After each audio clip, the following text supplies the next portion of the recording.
This is Yalak again. It is March 7th, 2017, and I'll title this Strange Things About Elohim. And I just use the word strange because we don't normally think like this. We don't normally think of what I'm going to share right here, although it has come to our minds. But I'm just saying strange because it just seems a little bit odd. It's not the thing that people usually think about. But actually, it's two things I want to mention, but they kind of use the same chapter actually from Genesis chapter 11, and I was actually just studying the whole evening on some of the dates in the Bible and in history, but more so in the Bible. I've got a couple Bible timeline maps here, and they're just so different. They're giving different dates, and it just drives you crazy, right? So anyway, I'm looking up on it, and I end up coming up on the Tower of Babel about and looking into Noah's time, the dates with Noah and Methuselah and Abraham and so on. But I noticed something in Genesis chapter 11 dealing with the Tower of Babel. And again, I'm talking about strange things with the Most High. And look at this. Genesis chapter 11 here.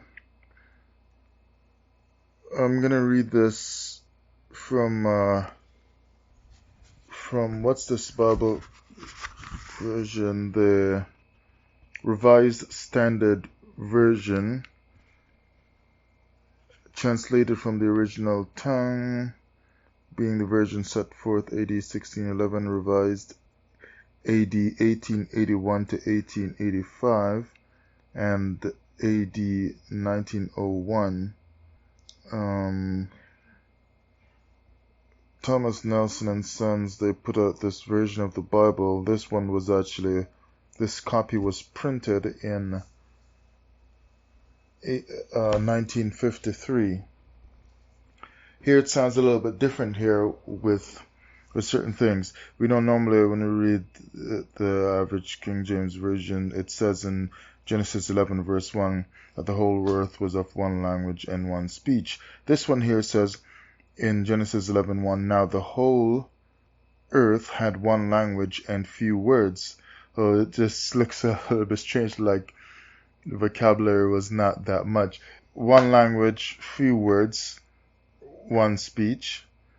And then they said, okay, let's go build this great city and so on.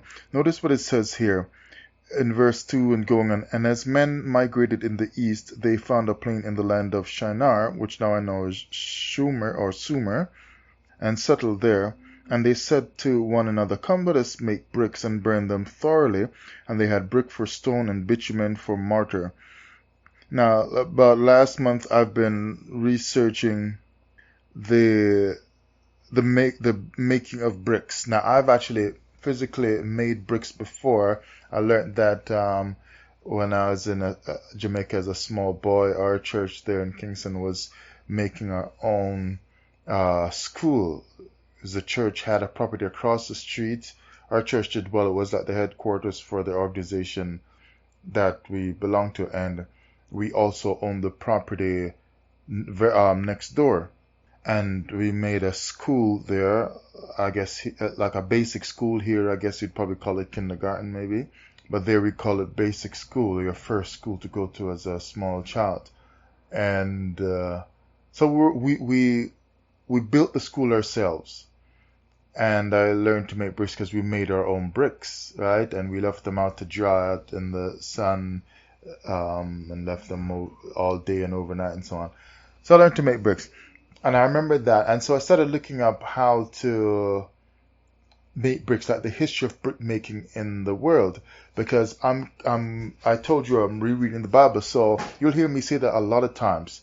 Because I never want people to kind of misunderstand what I'm doing. I'm not trying to say things to interfere with your faith or with your belief in a way that seems dishonest. you go with your teachings, and if you belong to a camp, talk to them about these issues that you hear me talk about. If you listen to what I have to say and get some understanding from them and get some, I don't want to say proper, but okay, let me say proper and better teachings or whatever, however you want to call it, because I am rereading the Bible and I'm learning to look at the Bible in a different way. Because from when I was a child, I looked at it only one way, and that one way was a way that let me just accept everything I was told. Right? And now I want to think for myself. I want to understand what it is I believe, this book I believed from when I was a child. And so I'm thinking different things too. And while some things might seem silly, believe me, I have actually learned quite a bit.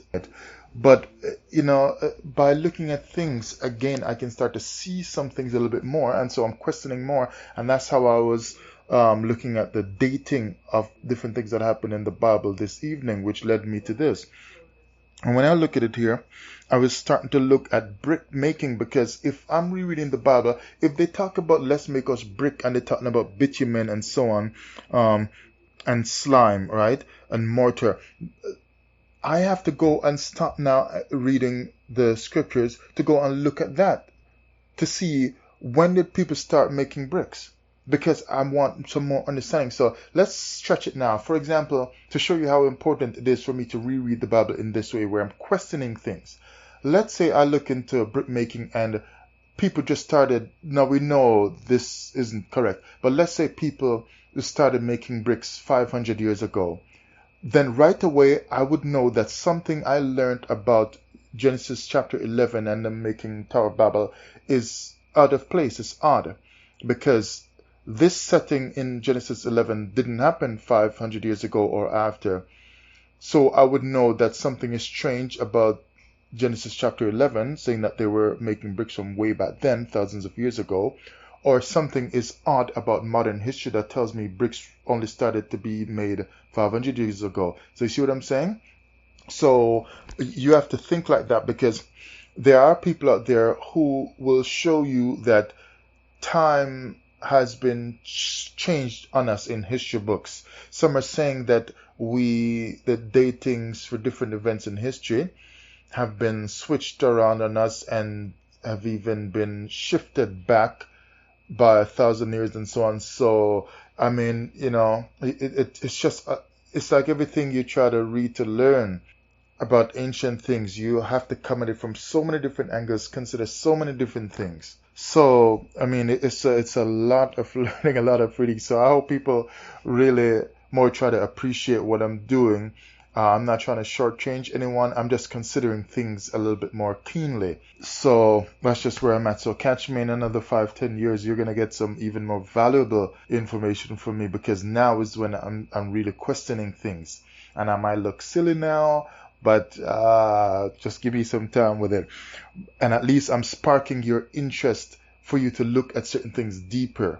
And so when it says here that they had bitumen and mortar and so on, that's basically like tar or something like that, right? So it says, they said, come, let us do all this stuff and make ourselves a city and a tower. And again, by rereading, city and a tower stands out to me, because I always grew up just thinking it was just a tower. But it actually says city and a tower. So rereading the Bible now gets me to focus more on what's actually on the page, instead of just going with how my mind normally works by just reaching in my mind for what I normally think when I hear this or that verse, because I've been told so long, Tower, Tower, Tower, Tower of Babel. So my mind just runs to what I've thought of for years, Tower of Babel, and I get rid of city out of my mind, because I'm used to thinking of Tower of Babel, so I only consider Tower of Babel. But it actually says city and a tower. So, and that's important, because when you're studying, you want to consider all the words that's on the pages, right? And they said, okay, let's build ourselves a city and a tower, reach up to the top of heaven. Let's make a name for ourselves, lest we be scattered upon the face of the whole earth. And the Most High came down. Now look at this strange thing about Elohim, because like I said at the start, it's just dealing with strange things about Elohim. It's kind of odd. And the Most High came down. This is Genesis 11:5. And the Most High came down to see the city and the tower. He came to look at both of them. So again, it's not just like he came down to see what they were doing. He was considering both things. So he is being careful in taking a look at all these things that they were doing, these significant things, right? The city and the tower that they were building. So he came to see the city and the tower which the sons of men had built.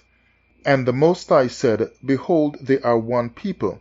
So when he looks at it, he's like, oh, they got some togetherness, some oneness about them. They're working together and they have all one language. And remember verse 1, it said the earth was of one language and a few words, one speech, and nothing. And this is only the beginning. They have all one language, and this is only the beginning of what they will do, and nothing that they propose to do will be impossible for them.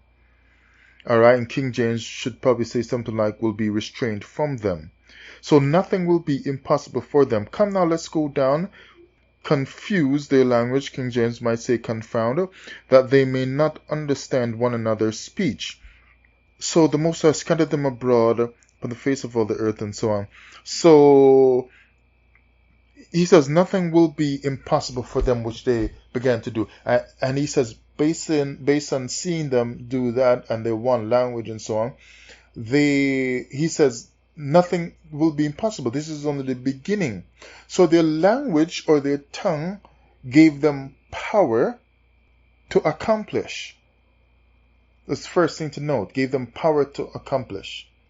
The next thing here is that he admits something very strong.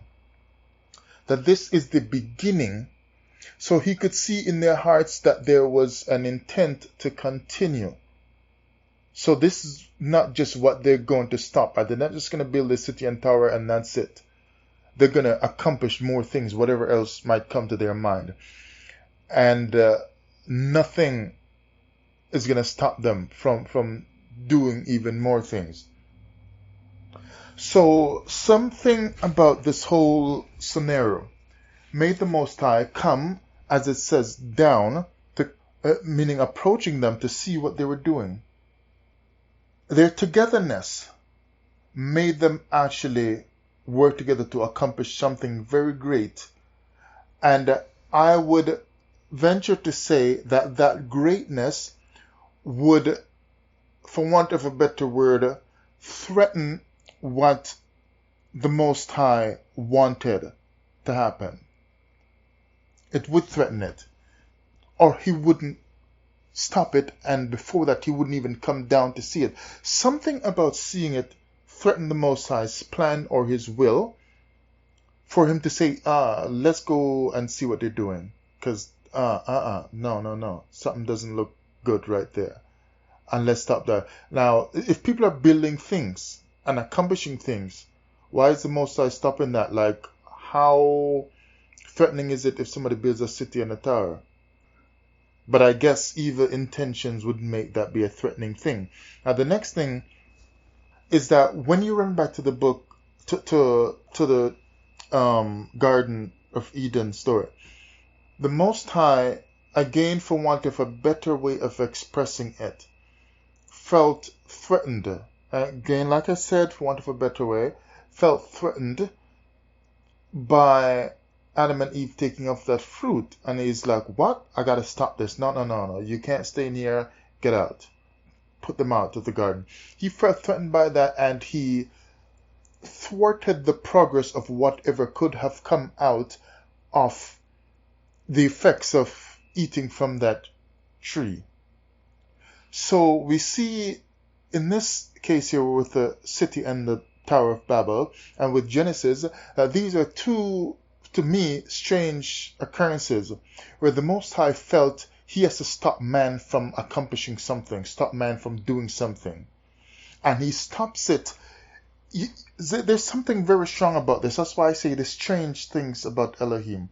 There's something very, very strong being communicated to us that we don't normally think about.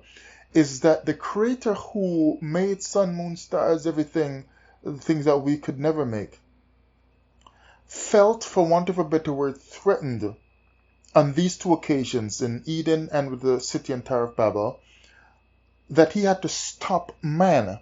But he stops them in a way where it completely prevents them on the spot from continuing.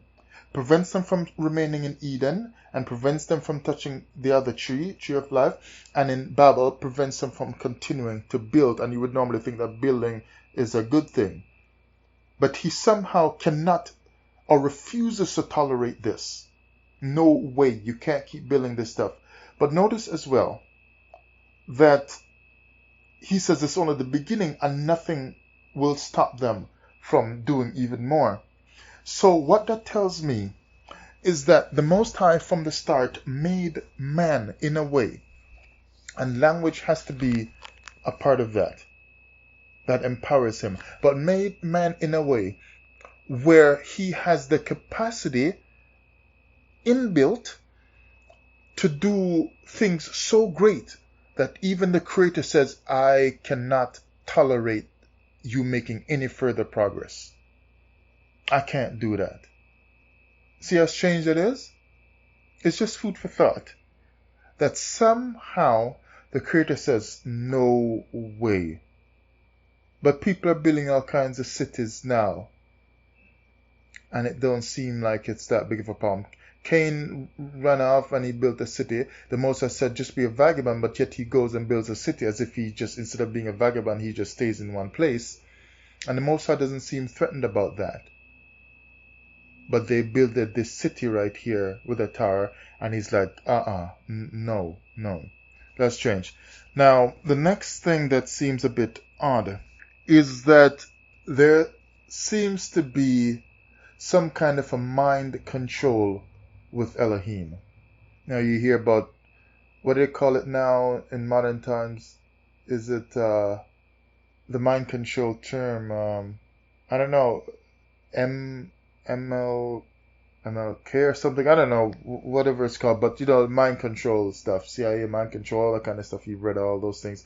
People wearing tin foil or aluminum foil over their head to stop mind control waves and whatever. But there seems to be some kind of a mind control here. Look at how strange this is. As people talking about the Most High, I grew up learning from a child the Most High gives you free will and so on, and he doesn't manipulate your mind and whatever. And he used to tell us when I was a child how the devil can't read your mind, all kinds of stuff, but only God knows what's really in your mind or in your heart. And the only way people or the devil can know it is if you speak it out or act it out and so on. But this is actually showing me here in Genesis 11 that there is mind control that the Most High does. Look at it. I just read it to you. I'll read it again. Genesis 11 and verse 7. Come, let us go down, and there confuse their language, that they may not understand one another's speech. So the Most High scattered them abroad from there over the face of all the earth, and they left off building the city. So the mind control here is that their language got broken up, got confused, turned upside down, however you want to say it, and then they left off from building. They couldn't function anymore. That's the mind control, right? Because he has done something to their brain.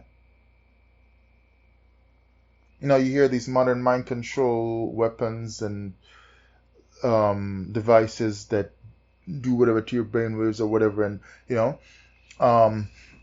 now they got foods apparently that will make you think certain things and whatever, right? So he does something to the brain of men in this text early in the Bible. That's why when people are telling me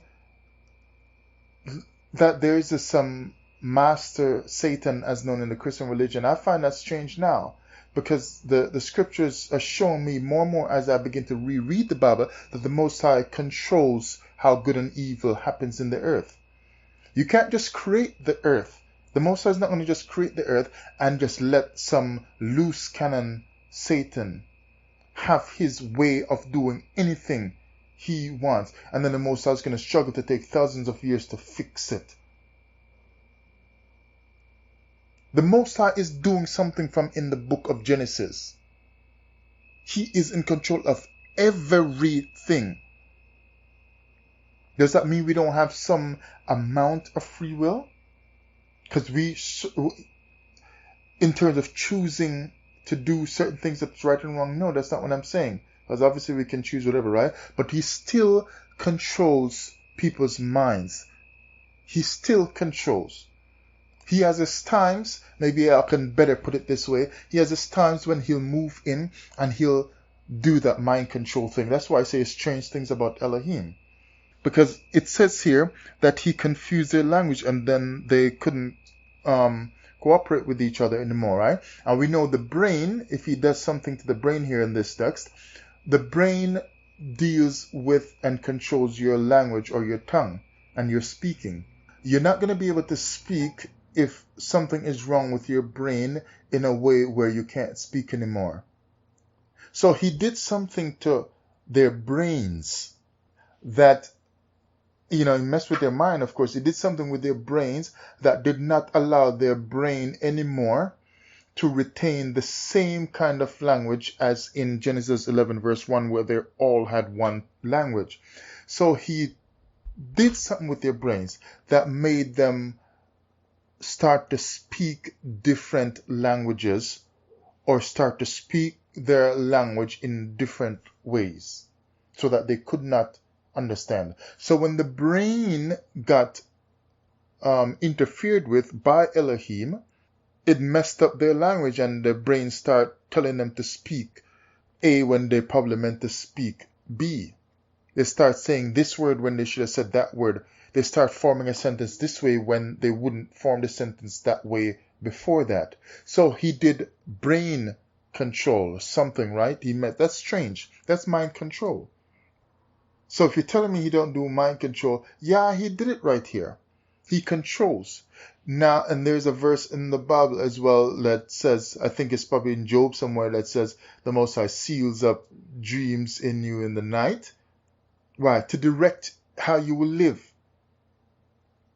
So now when you get up, you start going towards this, it's like you start to live by a certain instruction that you feel in you, and you say, you just sense or you just feel this is the direction you should go in. He seals his instructions in you, and you begin to live like that because you feel it's just your inner thoughts, but when it's the Most High directing you. Now, to close it off here, to show the brain control.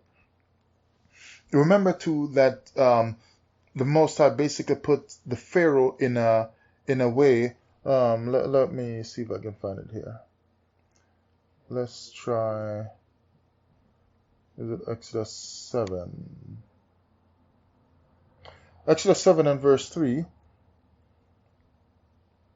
Actually, let me see if this version has it looking different. I kind of like this version here. Hold on. Exodus chapter 7 and verse 3. It's funny, I just thought about him doing a brain control, making them speak different things. And here, Exodus 7 verse 1 and 2 says, I make you a god unto Pharaoh, and Aaron your brother shall be your prophet. Then verse 2 says, you shall speak all that I command you.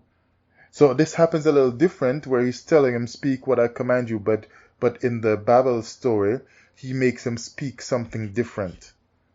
But he's doing it, right?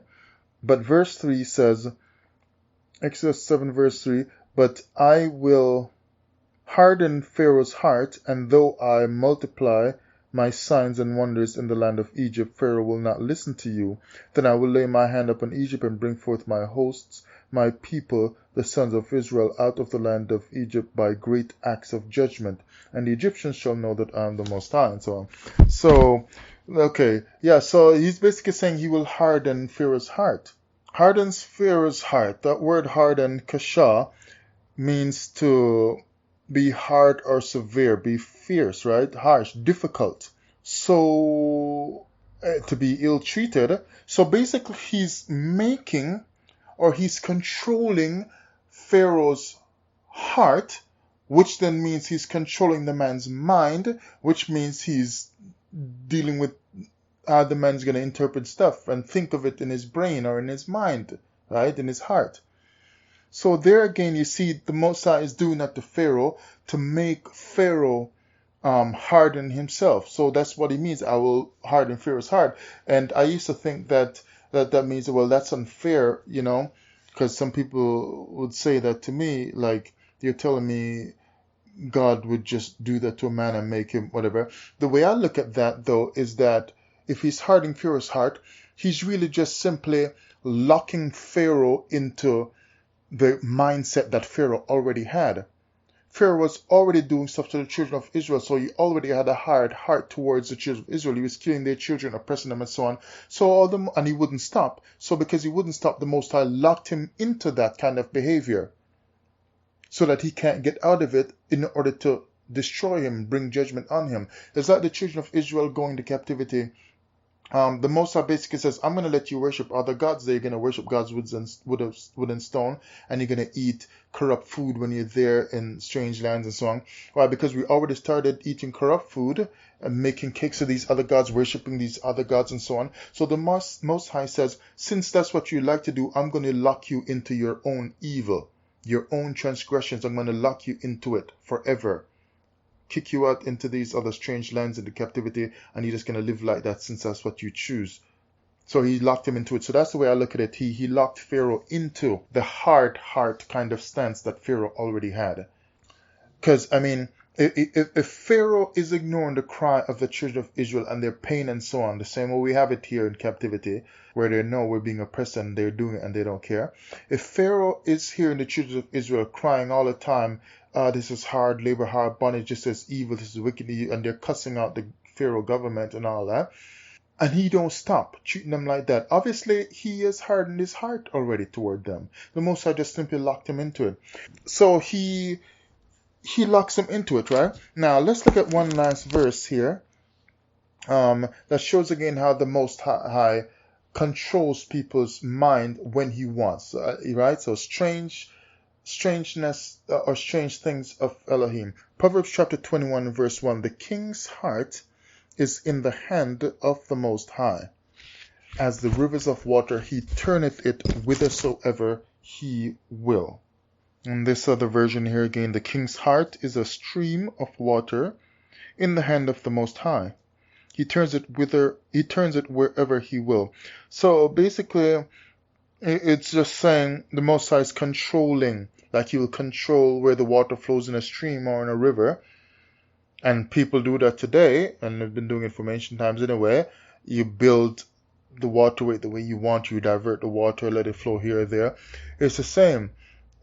The Most High is saying, I do that to men's hearts as well. And right, so, that's basically mind control, to make a king think to do something else that he does not want to do, or that he wouldn't normally have done.